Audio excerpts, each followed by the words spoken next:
Hi everyone. Do you want to see a quilt that has over 2,000 pieces in it and learn how this artist made this amazing quilt? Then watch this new artist story.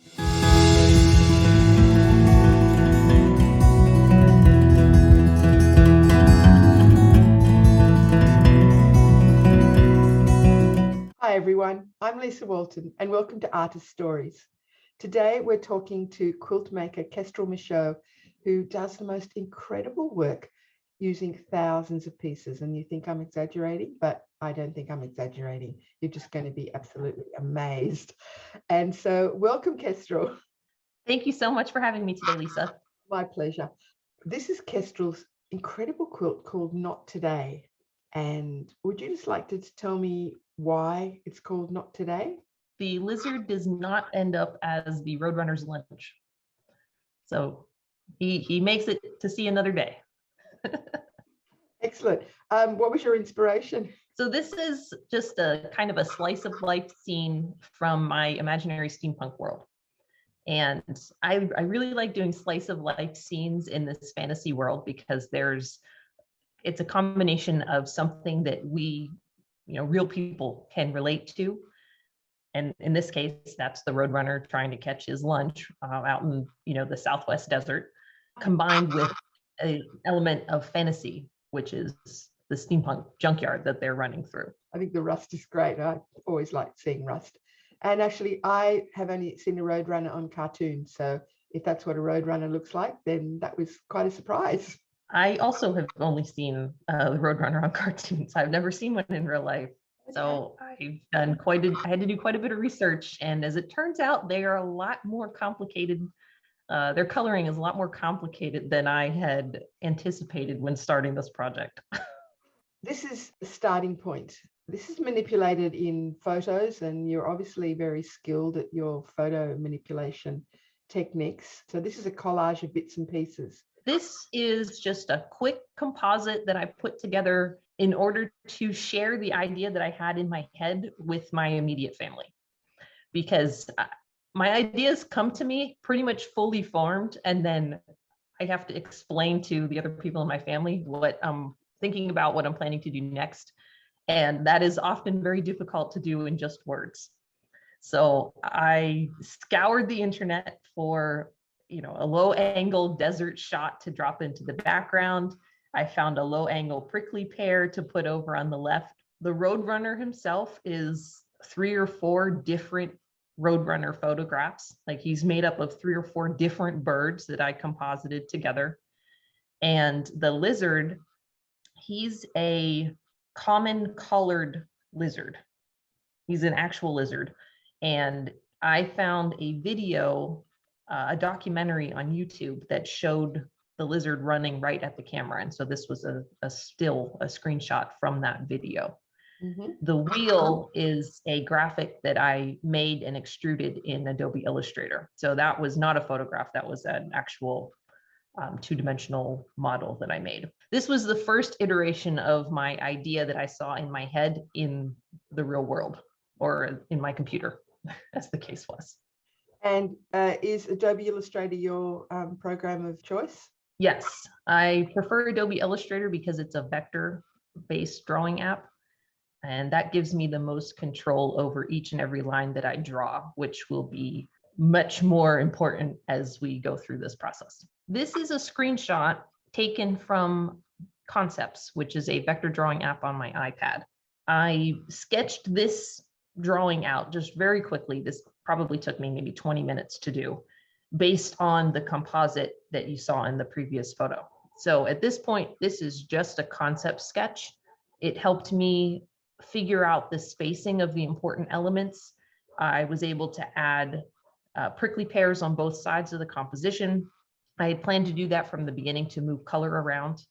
I was able to do a quick sketch in and get the perspective of the train trestle in the background. And I also added in the broken steam gauge, which is on the left. So this was just me blocking in my major points of composition. Do you have an art background? I do, yes.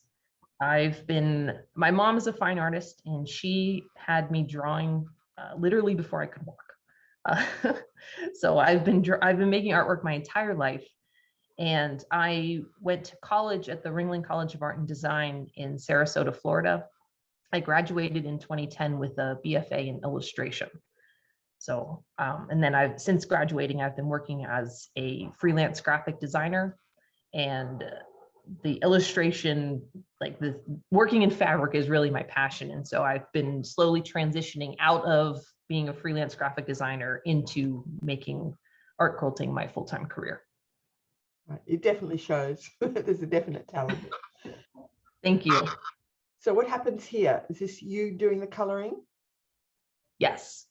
So I take, in concepts, once I get my sketch down, I start drawing a very detailed, true to size, true to shape form of each element in my artwork. I'll end up drawing, the details for every element of my picture in concepts, exporting that outline into Adobe Illustrator, and then in Illustrator, that's where I start adding my color.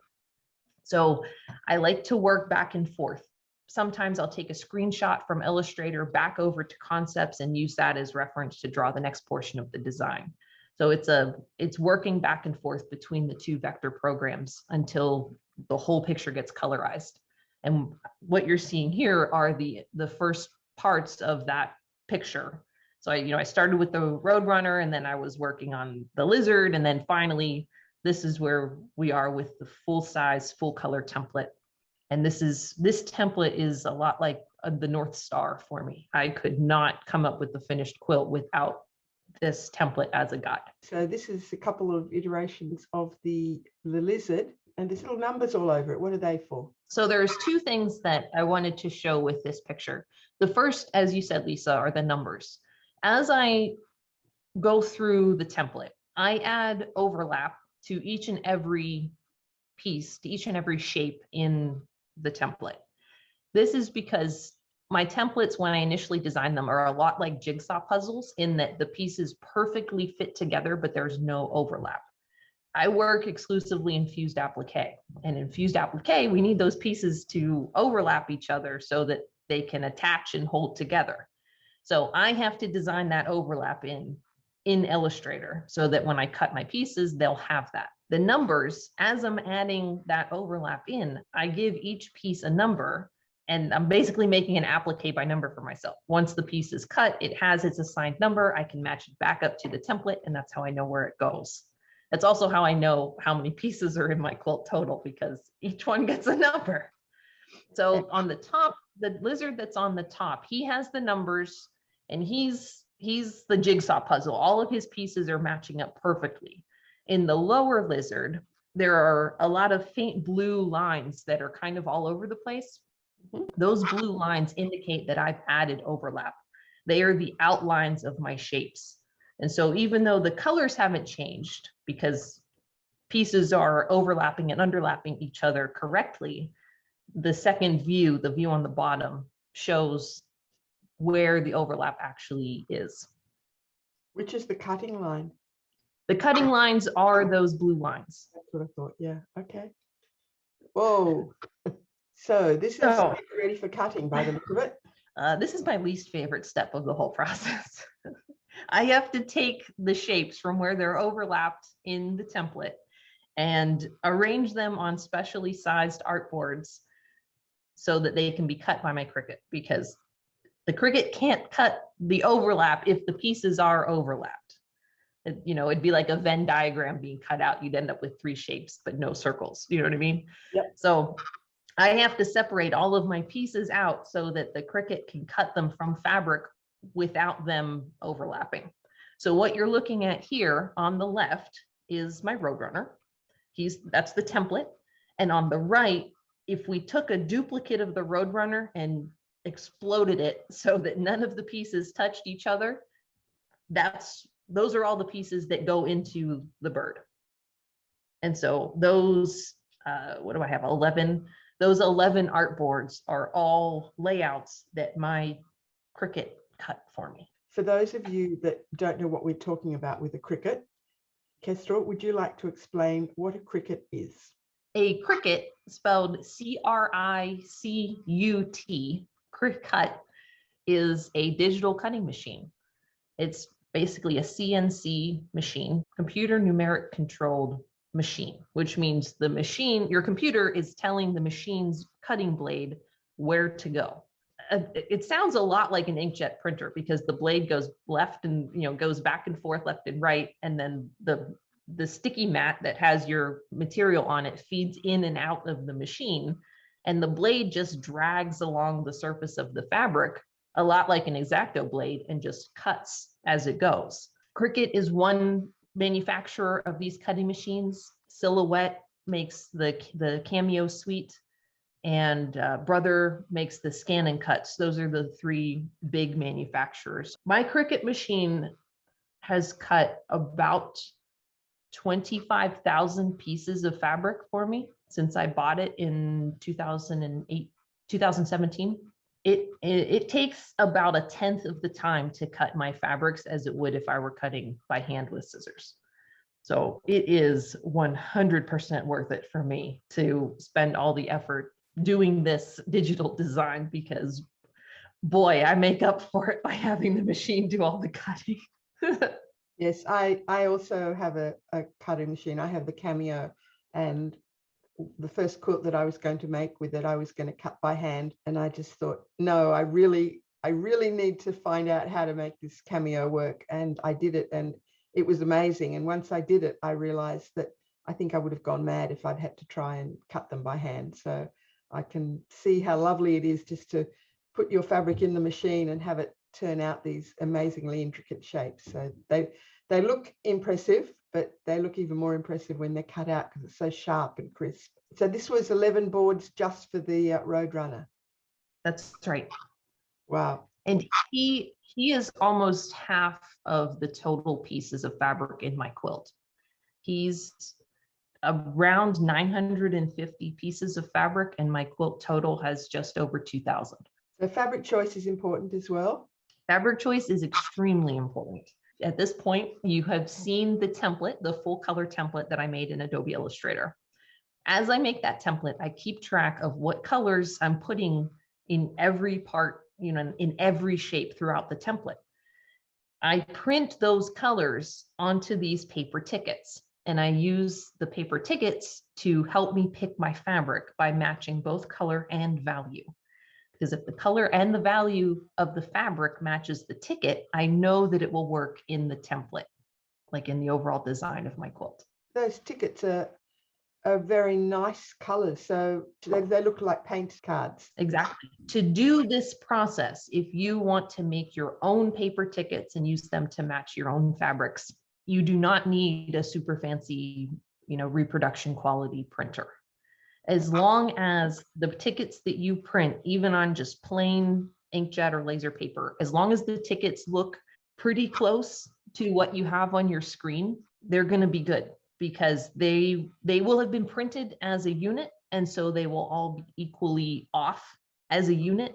Yeah. And they're all going to work together as a unit, even if it doesn't quite match your initial digital plan. I think that's a really, really clever idea.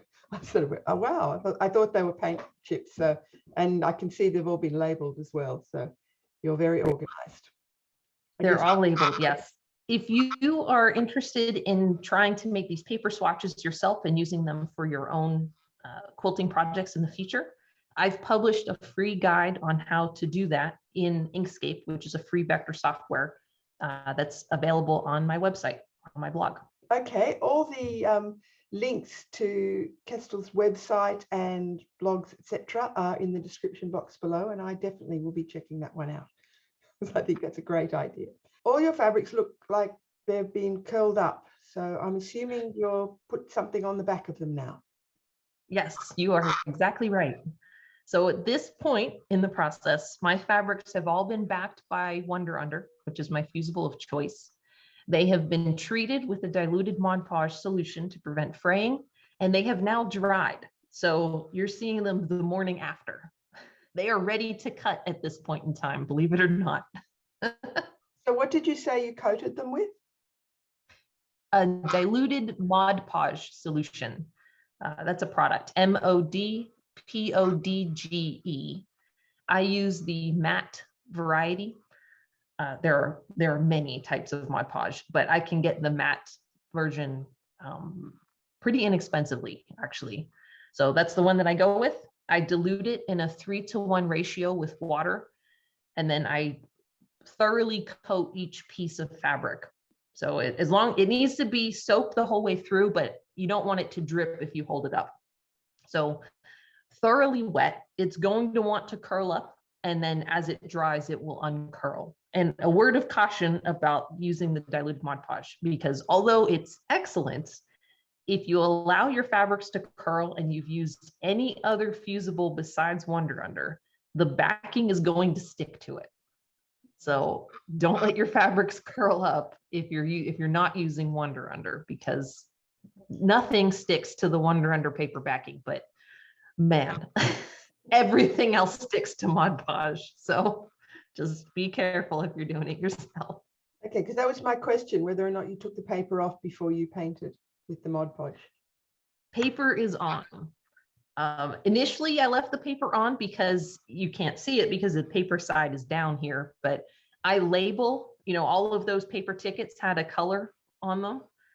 I write that name on the back of my Wonder Under so that I know, what paper swatches go to which, color arrangement when I'm cutting on the Cricut, because it is not uncommon for me to have well over 100 fabric swatches that all have to get cut.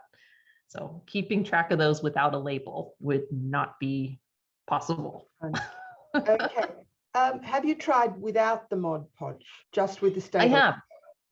And how did that work? Just with the stabilizer. My machine cut just fine, but peeling the pieces off the sticky mat caused them to fray. And frays are a major pet peeve of mine. So yeah. The Mod Podge is the least expensive and most effective method that I've found for treating my fabrics against fraying. We have a dog that's got a helmet on its head. he was neutered 2 days before this photo was taken. Poor little thing. Here is your computer setup and your Cricut setup, and they're sticky mats that you put your fabric on. Yes. So those bright green mats that have grid printed on them, those are sticky mats. So they have I don't know what the sticky is, but they're sticky. And so anything you put on them gets attached. So to cut my fabrics, I peel the Wonder Under backing, I peel the paper backing off of the fabric and press them down to the sticky mat very, very well. And I use the grid to line up. That's how the grid tells me where the fabric swatch is supposed to go. And that matches up to the Cricut software that you've loaded your cutting diagrams on. Yes, it matches up to the Cricut software, and I deliberately arranged my pieces of fabric in a grid pattern so that it's easy to attach fabric to the sticky mats. That was the lesson learned the hard way. I did not do that at first. I think every time you do something like this, you think, I wonder what will happen if I just try this. It might work. Sometimes it does, and sometimes it doesn't. Here's a sticky mat. So what I'm showing here is what my fabrics look like after they've been cut. And I've lifted the scrap off. It's the negative space around all the pieces that I want to cut or want to keep. I peel that off first, and then I'm left with just my cut pieces of fabric on the sticky mat. So the sticky mat is on the right in this photo. On the left is my number match sheet. And the number match sheet is just a printed version of the file that I uploaded to the Cricut software, with one major difference. The number match sheet has all of the numbers. So I lift the piece of fabric off of the sticky mat, transfer it to the number match sheet, and then it's next to its number so that I know what its assignment is. And then these go into storage until all of the fabric has been cut for the entire picture. How does the cut fabric stick to the paper? It does not. It just is laying on top of the paper. I do hold, quote unquote, hold it in place. It's not really held in place, but I put heavyweight sheet protectors on top of the fabric. It's enough weight to keep them in place as long as I don't drop it or bump it too hard. And then I have a flat file storage cabinet that I put them in as I cut them and just keep them there for storage until I'm ready to do the assembly. Okay. And I'm sure that people can see that there are little pieces there because those grids are 1 inch, and there are pieces there that are like 1/8 of an inch and no bigger. So yeah, it'd be very easy to lose some of these pieces. Oh, yes. What we're seeing here are all of the pieces that went into my Roadrunner's feathers laid out on the left. And each single feather is made from 3 colors, 3 different fabrics. Because as I found out when I was researching what Roadrunners look like, their feathers are black, kind of a russet brown, and then a beige. And so each of my Roadrunner's feathers had to be black, brown, and beige. So on the left, those are all of the pieces before I've put them together. And then on the right, those are the assembled feathers. So when you assemble the feathers, you've done that with an iron so that they're now one complete unit.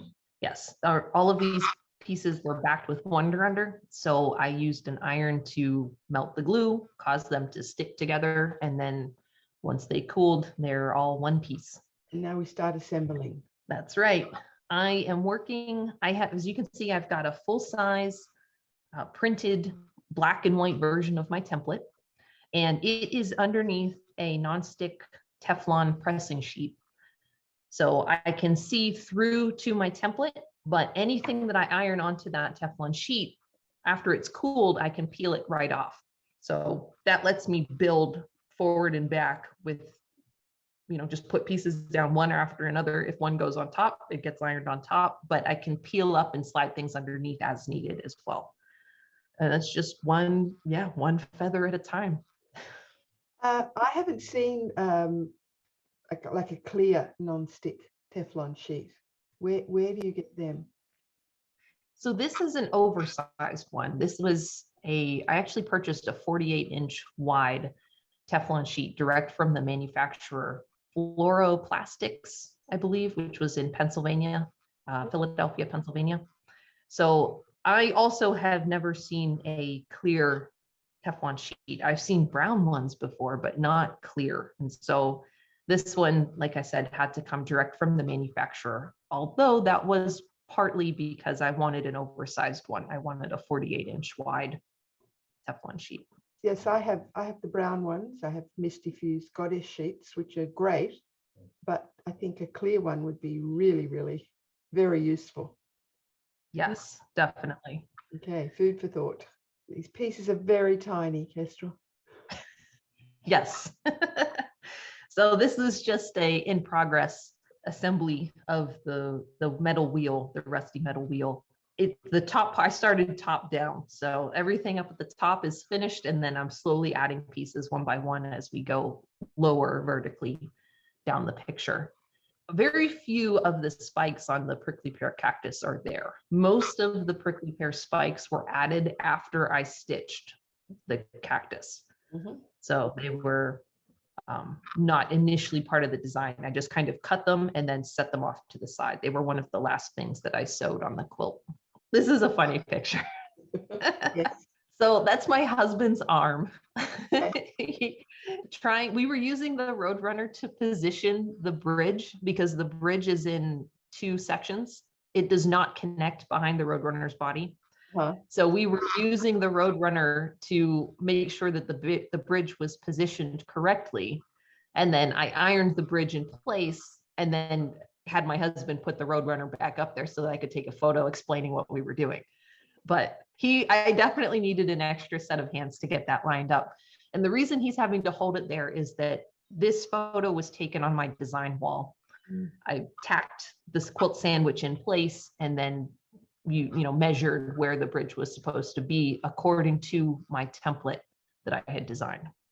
And you've already quilted the sky, but it's still not connected to the ground. But so that's quite unusual to quilt a little section before the whole thing's pieced together. Yes. So I quilt from back to front, if that makes sense. Yes. Whatever's furthest away and goes under everything else, that gets quilted first. So You're correct. The sky and the mountains are the only things that are quilted in this photo. I've just added the bridge, which was also ironed to those prickly pear. I don't even think I had done the part of the ground that you can see. I think I did that after the bridge. So yeah, it was just the sky first, and then as I'm putting each new element on, each new element gets quilted, and then the next thing goes on. So I see a Bernina Q20. That is correct. Yeah. This is my Q20 is only a year old. This was one of the first quilts that I've quilted on it. And it was a dream to quilt on compared to my 790, my Bernina 790, which I'd been using before. Yeah. And this photo, I'm showing how much space I'm losing to dogs. Yes. I was not able to slide under my table very far. So now we're quilting the rust. That's right. Just a close-up of the detail stitching that I was putting in the rust. I did all of the rust first and then went back and did the metal sections. I think my least favorite thing about quilting is having to tie off and tuck thread. So anytime I can use a tracking stitch to get to the next area, man, you better believe that's what I'm doing. Me too. So here's your workspace. Yeah. So I have a 2-story home, and part of the upstairs walkway between bedrooms is open onto my studio. So I just for fun, I took a photo of the quilt on my Q20 from that upstairs loft area.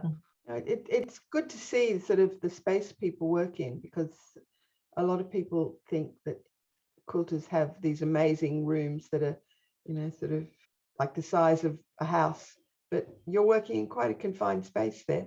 Well, not really. That's only half the room. There's that much again off to the right that you can't see. Yep. But I will say that I do make a point to try and keep my space fairly clean, because the front door to my house is just off camera to the left. Oh, okay. So my front door opens right into my studio. So I do usually try to keep things fairly clean, although I did have my thread and accoutrements all over the place while I was quilting. Do you have a thread preference? My preference is Invisifil, which is a 100-weight polyester thread made by Wonderfil. It is really, really nice stuff. And I like my stitching to be almost a surprise to the viewer. If you get up close and personal to my work, then you're rewarded by seeing all the stitching, all the effort that I put into my stitching. But standing 5 feet away, all you're going to see is the fabric. So your bobbin thread, do you match the colors? My bobbin thread is almost always black. And I say almost always because I did try white bobbin thread for maybe 10 minutes when I was stitching this quilt and decided I didn't like it. So there are, I think, 3 lines of white bobbin thread on the back, and the rest is all black bobbin thread. So I can see that your backing fabric is black. Is that something Yes. you usually do? Yep, black backing, black bobbin. Okay. So your tension must be very spot on, so you don't get the black bobbin thread coming up. Yes, I pay a lot of attention to my tension. Because I don't want the color going to the back and I don't want the black coming to the front.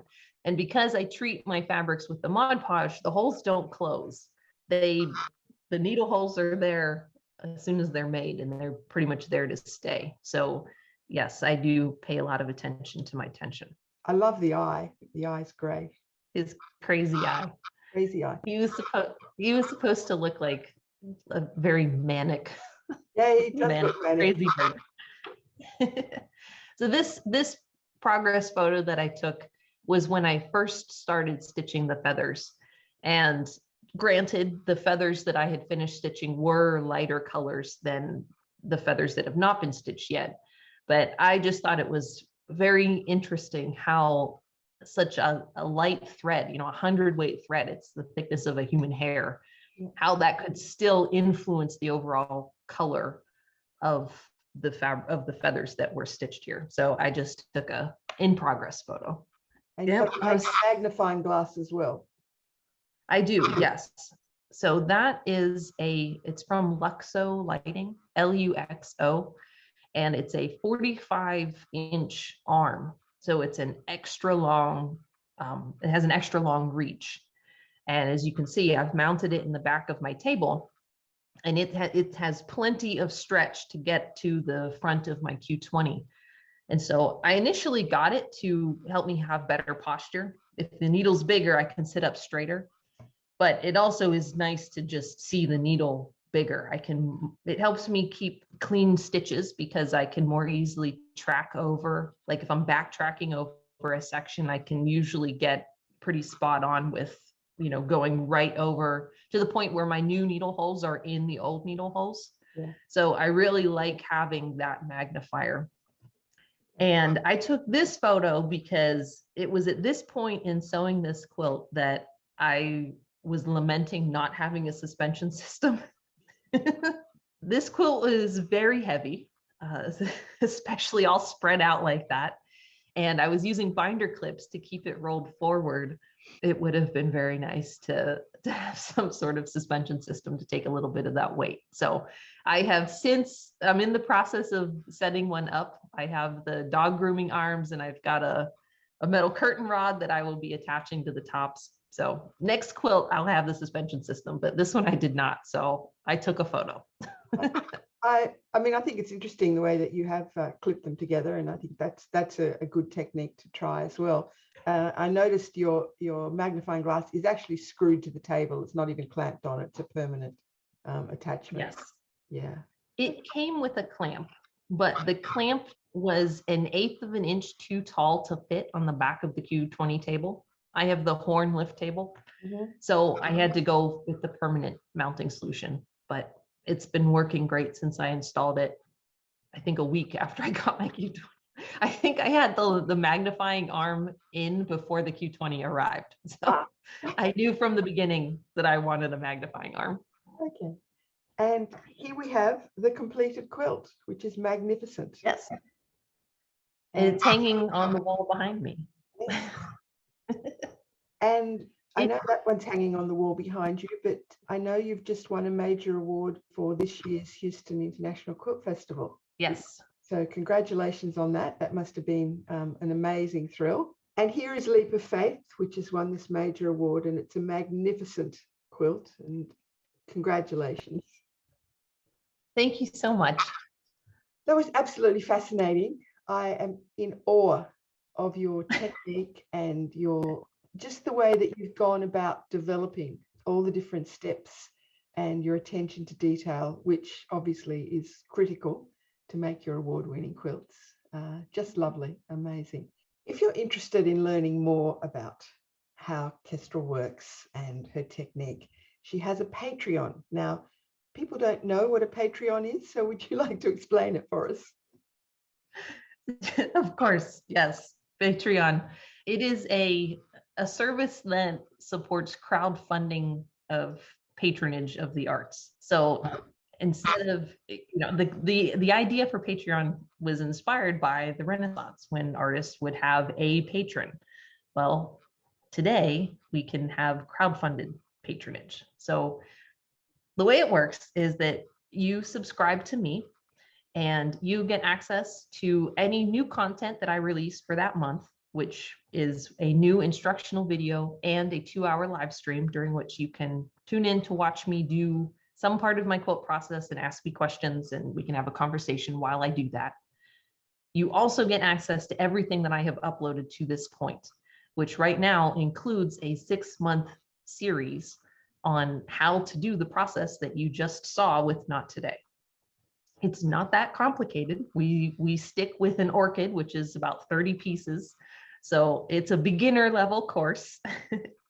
But if you are interested in learning how I do my process, subscribe and you get access to the entire thing for as long as you are subscribed. And the link is below, and that's a really good idea. And you do speak, you do lectures to groups. So yes. They just need to contact you to book you for a lecture. And I'm Yep. sure that they're fascinating as well, because I found this amazingly fascinating. Oh, thank you very much, Lisa. And the lectures that I have available are on my main website, kestrelmichaud.com. Link below, along with all of the others. I would be delighted to come speak to your group, or online, in person or online. I can do both.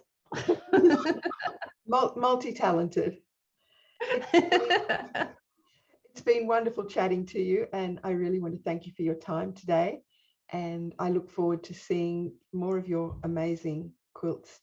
I'm in awe of them. They're wonderful. So thanks so much, Kestrel. Thank you so much, Lisa. I had a lot of fun today. Thanks for the invite. And it would be really great if you would subscribe to this channel as well, so I can continue to bring you amazing artists like Kestrel. Thanks for watching. Bye for now.